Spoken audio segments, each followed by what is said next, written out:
पारोळा येथे लोकसभा उमेदवार स्मिता वाघ यांच्या प्रचारासाठी राष्ट्रवादीचे डॉक्टर संभाजीराजे पाटील यांनी प्रचाराच्या वेळेस सहभाग घेतल्याने हजारो कार्यकर्ता अजून सहभागी झाले। कारण डॉक्टर संभाजी पाटील यांचे काम अतिशय कौतुकास्पद असल्यामुळे अनेकांना डोळे लावणारा व्यक्ती, अनेकांच्या डोळ्यांचे ऑपरेशन करणारा व्यक्ती, सर्वसामान्यांचा डॉक्टर ओळखले जाणारे प्रचारात उतरल्याने वातावरणामध्ये वाढ झाल्याचे दिसत आहे। स्मिता वाघ यांना कैलासवासी उदयबापूंचा आशीर्वाद, उदयबापूंनी जिल्हाध्यक्ष असताना सर्वसामान्यांची जोडलेली नाळ आज प्रचार दरम्यान दिसली। तसेच भाजपाचे कार्यालयाचे देखील उद्घाटन पारोळा येथे करण्यात आले।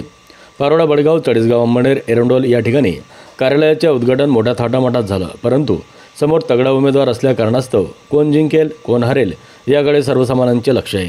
दोघेही बाजूने प्रचार जोमात होत असताना मतदारांना देखील मोठा प्रश्न निर्माण झाला आहे। म्हणून निकाल कोणाच्या बाजूने लागेल हा देखील अद्याप संभ्रम दिसत आहे।